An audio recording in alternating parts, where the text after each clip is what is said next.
Hi అండి, welcome back to my channel. ఈరోజు తొలి ఏకాదశి కదా, అందరికీ తొలి ఏకాదశి శుభాకాంక్షలు. అందరూ క్షేమంగా ఆయుర ఆరోగ్యాలతో సుఖ సంతోషాలతో ఉండాలని కోరుకుంటున్నాను. ఈరోజు మా ఫ్యామిలీ మెంబర్స్ అందరం తంటికొండ వెంకటేశ్వర స్వామి గుడికి వెళ్ళాం ఆ స్వామిని దర్శించుకోవడానికి. ఎక్కడంటే తంటికొండ, గోకవరం మండలం. ఇక్కడ వెంకటేశ్వర స్వామి స్వయంగా వెలిసిన వెంకటేశ్వర స్వామి కొండ మీద వెలిచాడంట. చాలా మహిమగల స్వామి. ఇక్కడికి చాలా దూరాల నుంచి వస్తారు ఈ గుడికి. ఇక్కడ తలనీలాలు కూడా ఇస్తూ ఉంటారు. ప్రతి శనివారం ఇక్కడ అన్న సంతర్పణ కూడా జరుగుతుంది. ఈ రోజు ఇక్కడ వెంకటేశ్వర స్వామి కళ్యాణం జరుగుతుందంట. మాకు దర్శనం అయితే చాలా బాగా జరిగింది.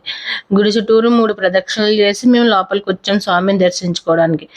జనం అయితే మేము కొద్దిగా లేటుగా వెళ్ళాం. జనం పెద్దగా లేరు, తగ్గిపోయారు. మార్నింగ్ అయితే చాలా ఎక్కువ ఉందంట క్రౌడ్. ఇప్పుడైతే చాలా తగ్గిపోయింది. చాలా ప్రశాంతంగా దర్శనం చేసుకున్న వెంకటేశ్వర స్వామి.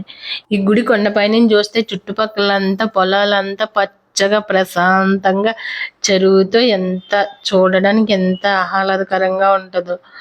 మేమందరం స్వామిని దర్శనం చేసుకుని ఇక్కడ స్వామి పాదం మోపారంట.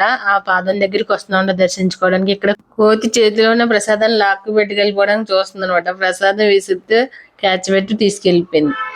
పాదం ఇదే వెంకటేశ్వర స్వామి మోపిన పాదం అనమాట. పెద్దది ఉంటుంది, ఒకటే పాదం ఉంటుంది అనమాట. దాన్ని దర్శనం చేసుకోండి.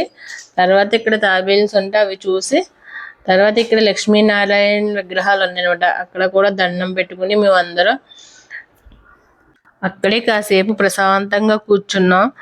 స్వామివారి ప్రసాదం అయితే అయిపోయాయంట, లేవంట. లడ్డూలు లేవంట, పులిహార లేదంట. ఈసారి స్వామివారి ప్రసాదం అయితే మాకు దొరకలేదు. కాసేపు కూర్చుండి అలా మీ ఫొటోస్ వీడియోస్ తీసుకుని కాసేపు ఉండి అక్కడ బయలుదేరిపోయాం.